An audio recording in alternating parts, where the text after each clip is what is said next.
RTV app వార్తల్ని క్షణాల్లో చదివే అవకాశం ఉంటుంది. ఒక న్యూస్ పేపర్, ఒక టెలివిజన్ ఛానల్ మీ చేతుల్లో ఎప్పుడూ ఉంటాయి.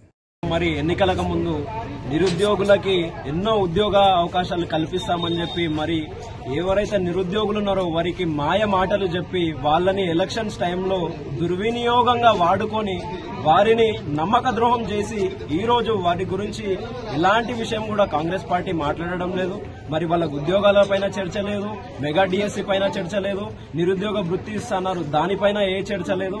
మరి వీళ్ళు కేవలం విద్యార్థులని నిరుద్యోగులని వాడుకొని గద్దెనెక్కినారు తప్ప మరి నిరుద్యోగులకు ఉద్యోగాలు కల్పిద్దాం, మరి యువతకు ఉద్యోగం కల్పిద్దామని వీళ్ళకి ఎక్కడ కూడా చిత్తశుద్ధి లేదు. వెంటనే రేవంత్ రెడ్డి గారి ప్రభుత్వం గద్దెన దిగాలి. మీకు చేతన కాకపోతే మీరు గద్దెన దిగి ఇంకొకరికి అధికారం ఇస్తే వాళ్ళు చేస్తారు. మరి ఆనాడు మీకు తెలియదా ప్రభుత్వం దగ్గర నిధులు లేవు, ఇంతమందికి ఉద్యోగాలు కల్పించలేము అని ఆనాడు మీకు తెలియదా?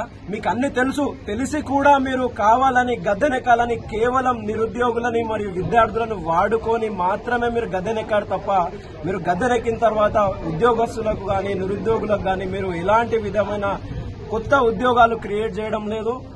మెగా డిఎస్సీ చేస్తున్నారు, అది లేదు. 25,000 టీచర్ పోస్టులు భర్తీ చేస్తున్నారు, అది లేదు. మీది కేవలం బూటక ప్రభుత్వం, దొంగ ప్రభుత్వం తప్ప మాట ఇచ్చిన మాట నిలబెట్టుకునే ప్రభుత్వం మీద అస్సలు కాదు. ఇందుకు గాను బీజేవైఎం తరపు నుండి ఈ రోజు మేము కలెక్టర్ ఆఫీస్ ముట్టడి చేయడం జరిగింది.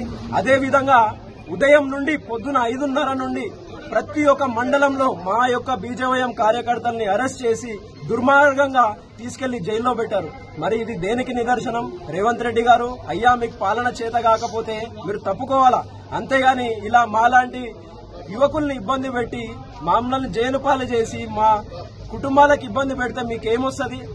ఇలాంటి ఉద్యమాలు మునుముందు ఇంకెన్నో చేపడతాం. రేవంత్ రెడ్డి నీ లాఠీ చార్జీలకు గాని నీ అరెస్టులకు గాని భయపడే ప్రసక్తే లేదు. మీరు ఉద్యోగులకు మేలు చేసేంత వరకు ఇలాంటి పోరాటాలు మునుముందు ఇంకా తీవ్రంగా చేస్తామని ఈ సందర్భంగా తెలియజేసుకుంటున్నాం.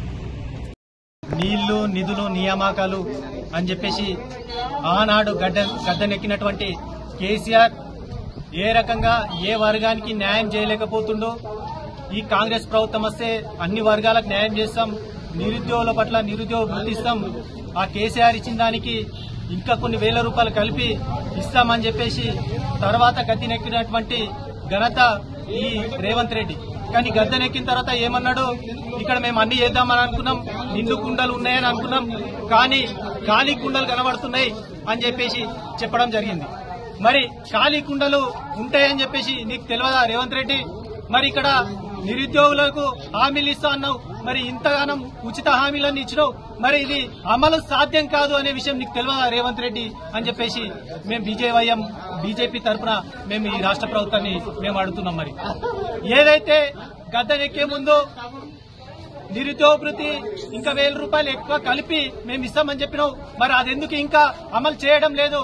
6 గ్యారంటీలు 6 నెలల్లో చేస్తా అని చెప్పినావు, మరి ఇప్పుడు గద్దెనెక్కి దాదాపు 8 నెలలు పూర్తిగా వస్తుంది, మరి ఎందుకు హామీలు అమలు చేస్తలేవు రేవంత్ రెడ్డి? మరి నిరుద్యోగుల పట్ల నీకెందుకు ఇంత చులకన భావం? మరి విద్యార్థుల పట్ల ఎందుకు ఇంత చులకన భావం? ఏది ఏమైనా అక్కడ ఢిల్లీకి పోవాలి, ప్రధాని గారి అపాయింట్మెంట్ తీసుకోవాలి, అక్కడ టైం పాస్ చేసి రావాలి. ఎందుకంటే అక్కడికి వెళ్తే ఏదో మీకోసం నేను వెళ్తున్నాను, నిధులు తీసుకొస్తాను అని చెప్పేసి ప్రజలను నిరుద్యోగులను మభ్య పెట్టడానికి మాత్రమే ఈ ఢిల్లీ టూర్ అని చెప్పేసి నేను రేవంత్ రెడ్డి గారిని నేను అడుగుతున్నా. ఇప్పటికైనా చిత్తశుద్ది, ఈ కేసీఆర్ పాలన లెక్క నీ పాలన ఉండద్దు అనుకుంటే సొయ్యి తెచ్చుకొని ఖచ్చితంగా నిరుద్యోగుల పట్ల విద్యార్థుల పట్ల ఏదైతే వాళ్ళకు రావాల్సిన ఎటువంటి డిమాండ్స్ ఉంటాయో అవి ఖచ్చితంగా నెరవేర్చాలి. నెరవేర్చకుంటే మాత్రం భారతీయ జనతా పార్టీ పిలుపు మేరకి ఖచ్చితంగా మేము అరెస్టులకైనా మేము వెనుకాడం. మీరు అరెస్ట్ చేసినంత మాత్రాన మేము భయపడం. మాకు ఇటువంటి ఉద్యమాలు కొత్త ఏం కాదు. తెలంగాణ ఉద్యమంలో బలిదానాలు ఏదైతే చేసినామో మరో తెలంగాణ ఉద్యమం కూడా నువ్వైతే ఏదైతే డిమాండ్లు నెరవేర్చకుంటే విద్యార్థుల పట్ల ఉద్యోగస్తుల పట్ల డిమాండ్ నెరవేర్చకుంటే ఖచ్చితంగా మేము పోరాటం ఉధృతం చేస్తామని చెప్పేసి భారతీయ జనతా పార్టీ బీజేవైఎం తరఫున మేము ఖచ్చితంగా రేవంత్ రెడ్డి గారిని మేము హెచ్చరిస్తున్నాం. భారత్ మాతాకి జై, భారత్ మాతాకి జై. జిల్లా కలెక్టరేట్ ముట్టడిలో భాగంగా బీజేవైఎం తరఫున మేము బీజేవైఎం కార్యకర్తలమందరం కలిసి కూడా కలెక్టరేట్ ముట్టడికి ప్రయత్నించాము. ఈ కలెక్టరేట్ ముట్టడిలో పోలీసు వాళ్ళు మమ్మల్ని అక్రమంగా అరెస్ట్ చేసి పోలీస్ స్టేషన్ కి తరలించారు. మేము బీజేవైఎం తరఫున నిరుద్యోగుల గురించి మేము పోరాడుతున్నాము. నిరుద్యోగులకు నిరుద్యోగ వృత్తి మరియు 25,000 డిఎస్సి పోస్టులను వెంటనే విడుదల చేయాలని మేము బీజేవైఎం తరఫున డిమాండ్ చేస్తున్నాము. అలాగే గ్రూప్ 2 మరియు గ్రూప్ 3 పరీక్షలలో నియామకాల్లో పోస్టులను పెంచాలి. అదేవిధంగా ప్రిలిమ్స్ మెగా ప్రిలిమ్స్ లో కూడా 1:100 రేషియోలో అభ్యర్థులను సెలెక్ట్ చేయాలని చెప్పి మేము బీజేవైఎం తరఫున డిమాండ్ చేస్తున్నాము. వెంటనే జాబ్ క్యాలెండర్ ని రిలీజ్ చేయాలని కూడా మేము కాంగ్రెస్ ప్రభుత్వాన్ని డిమాండ్ చేస్తున్నాము. ఈ డిమాండ్లన్నీ కూడా అతి త్వరలో నెరవేర్చాలని మేము తెలంగాణ ప్రభుత్వాన్ని డిమాండ్ చేస్తున్నాం.